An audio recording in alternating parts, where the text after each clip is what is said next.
Alright guys, before we get into the video, I want to tell you guys to join the crusade today, get awesome perks and rewards, get access to discounts on the website. Don't forget to check out our website down below as well. Get access to awesome products and sometimes some only members-only products. But if you guys want to support the channel, check out that website. Get some awesome gear, awesome merch. It goes a long way. Huge shout out again, and let's get into the video. What is good, guys? Charles from Team COG coming at you guys here with a post-commentary duel video from our box tournament this past Sunday. We have GaGaGa Zexal on the left going against Herald of Perfection on the right. I believe that's the deck he was playing. He was playing like Cyber Angel, Herald of Perfection. He guy's in college and is on a budget, so he couldn't really afford Drytron stuff. But you know, Ben 10's still broken no matter what deck it's in. But Zexal player, my man Shane, winning the dice roll, getting to go first.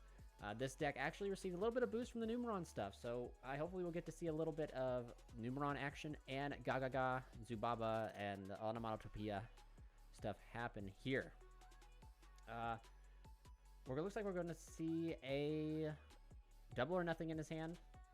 It's not too good, but we're going to see that. Oh goodness, I forget what that card is, but it's one that lets you draw every time you summon a Utopia monster, I believe. But we're going to see Numeron Network be activated. No response from the Cyber Angel or Herald of Perfection player. Ooh, so it looks like Zexal will be touching down unopposed. Must be nice. Must be nice. Now, this GaGaGa Zexal deck, Shane has been featured on the channel before. If you guys want to, the profile will be in the video section. Just head on down there and just find it. The deck just like this Numeron engine, the Numeron stuff just adds the additional easy way to make it. I mean, there's not really much more to say. Besides that, the GaGaGa Zootopia, GaGaGa Zoo, I can't believe I said Zoo, the GaGaGa Onomatopoeia deck just hard made Zexal. It didn't need to do this, but we're playing this like, I think that's something beyond hope or something. It lets him draw cards up to the number of number monsters he has. So he just gets to draw 4 cards because there's 4 number monsters, which is, I believe, utterly crazy. But now he cannot normal summon or special summon for the rest of the turn after he resolves this, I think, except for number monsters, I believe. So that means Zexal is just going to touch down. I don't know the exact wording on Numeron Network. I just know that he can only make Zexal and that be it. But we're going to see. That is interesting. I don't even know what that card is. Is it a Rhoda? I think that draw card, the one that I was talking, is like a utopic card, actually, now that I think about it. Yeah, it must be able to search utopic cards. I'm going to actually search this up real fast. Never mind, I am not going to do that. Gosh, the name is escaping me. It's going to come to me. Change Tactics or something. XYZ Change Tactics. There you go. And then he got a new card called XYZ Import, which is pretty crazy, too. I think it's Change Tactics. Correct me if I'm wrong down in the comment section below, but the fun boy Zexal decides to touchdown. Do you guys remember when this card was a problem and people were saying this card didn't need to be hit? And now VFD has just taken that spotlight. But there is 4 materials under that, making Zexal the 5th summon. That's okay in my book. I mean, if the guy had the rock, he was going to lose to the rock, but not a lot of people are playing the rock right now, so he is in the safe zone here. So then I think we're just going to see him set a bunch of cards. Double nothing getting set, activating a terraforming. My guess is probably going to grab the Onomatopoeia or Onomatopoeia, whatever the field spell is that lets him stack counters and summon a GaGaGa, Dododo, or Zubaba. Gotta love the names. And this deck is supposed to get new support in like the next set after Blazing Vortex, I believe. It's supposed to get like 3 or 4 new cards, a new rank up card, and then this deck is just. This Zexal deck is just waiting for the moment. But Cyber Angel player is going to draw his card. Our man Shane is going to be like, you are not going to get to have a turn, Zexal, and you better hopefully draw something to stop Zexal. But if you didn't, you didn't. Have fun, duelist. And it seems like he did not draw anything to stop the Zexal. So we're going to see. The Cyber Angel player probably contemplating if he wants to set and pass, which that's the way you beat Zexal, is you just gotta hope that the deck does not have a follow-up, and you can just set and pass, But Unlike most Zexal decks, this deck actually has some crazy follow-up with the GaGaGa and Dododo and Zubaba cards that came out in the Legendary Duelist set way back when, I believe, when they got some of the crazy stuff.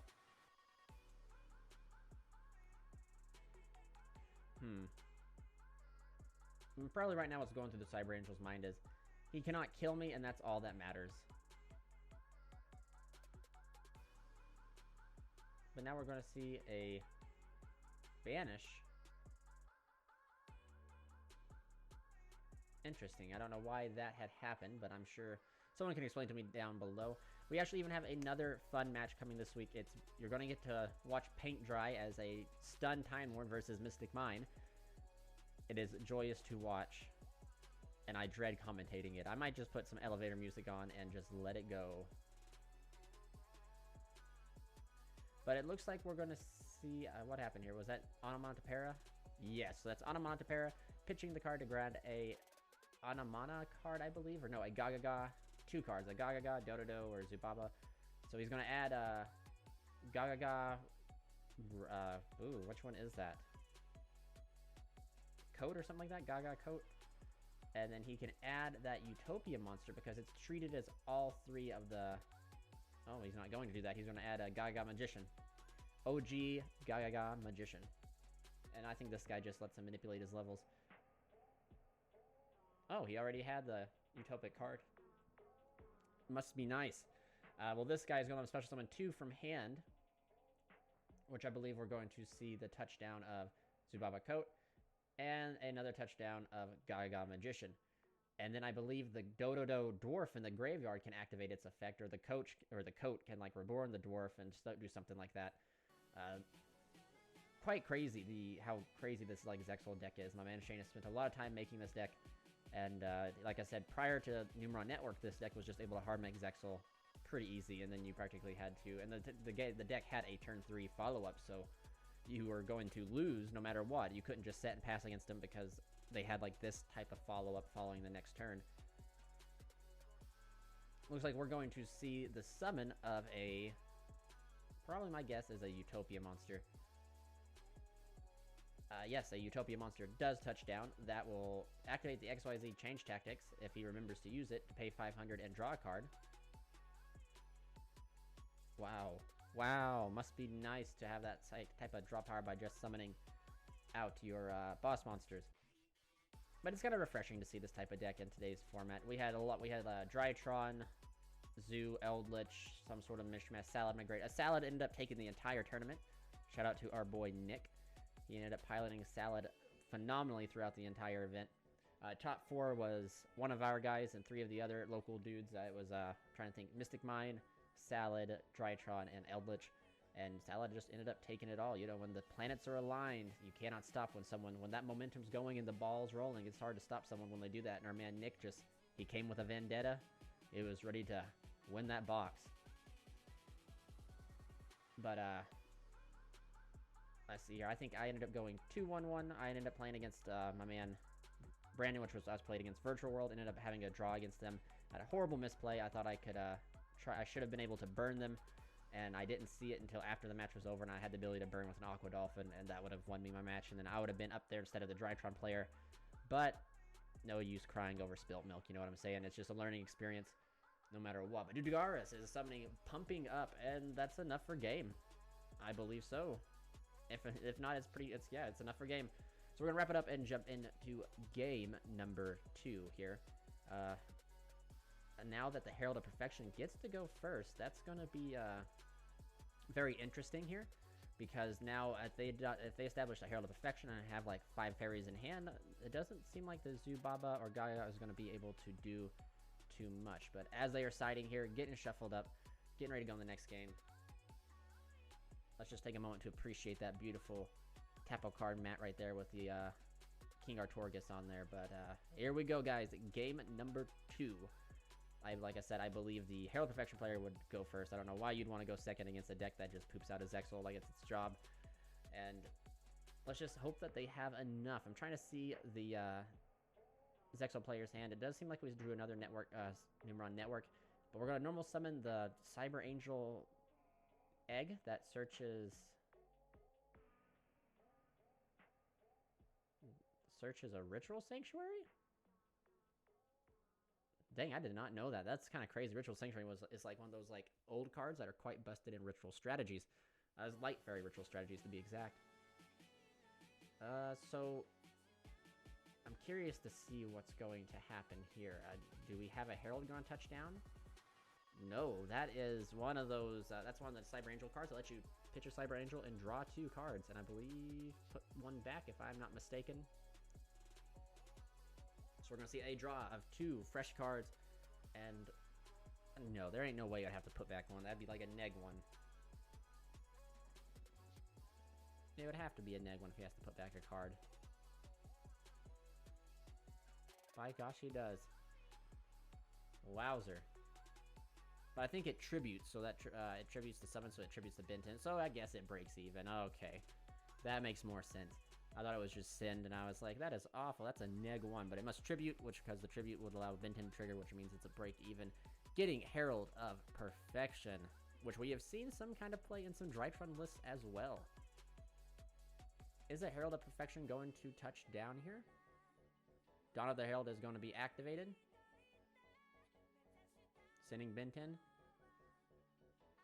Summoning out the Herald in attack position. This man is not fearing nothing.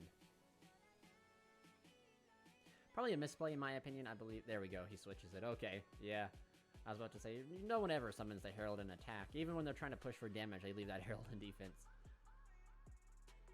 But now, so like maybe he will search and add Ava, maybe?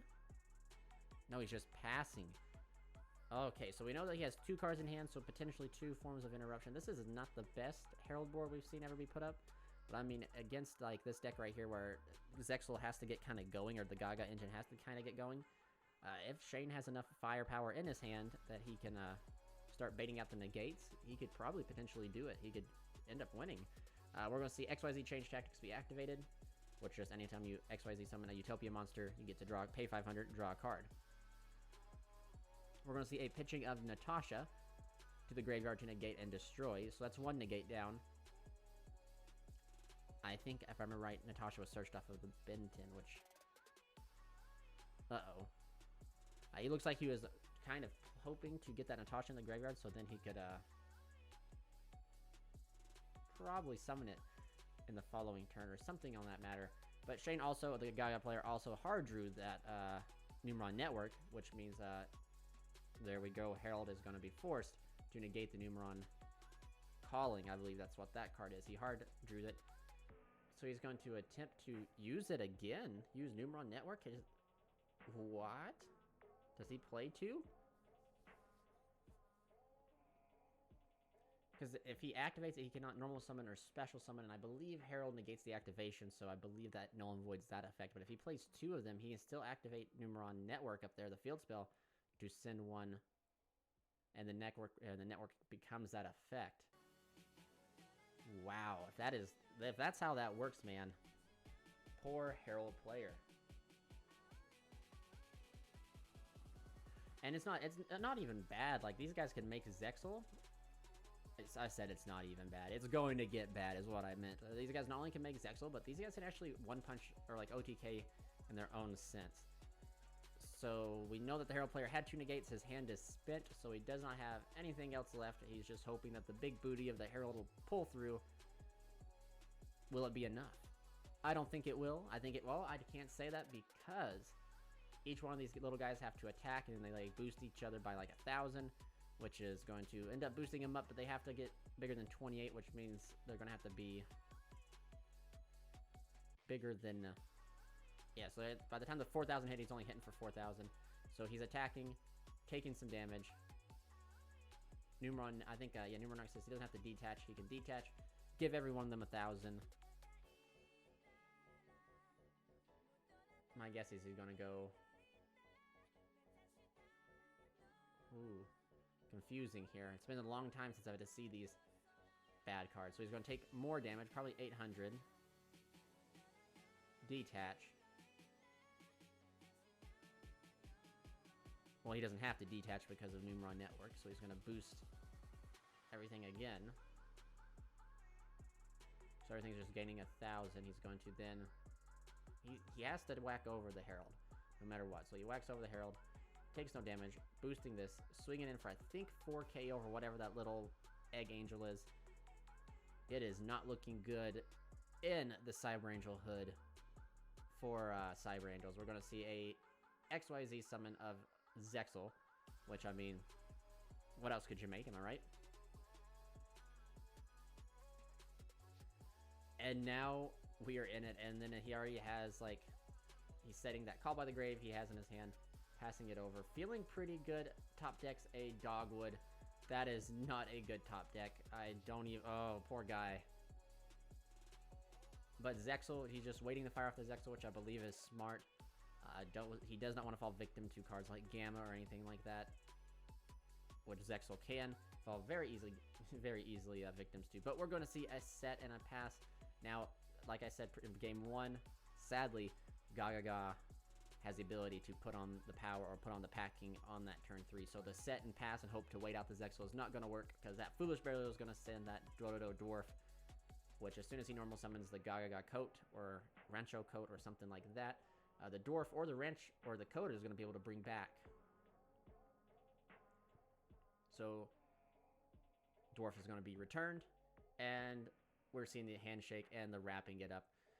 The damage was going to be there, and if it wasn't, he was in a top deck in game, and it was just not going to look good because that Zexal was at 3,000 or 4,000. Crazy.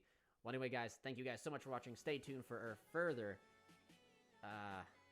commentary videos coming up. This is Charles signing out.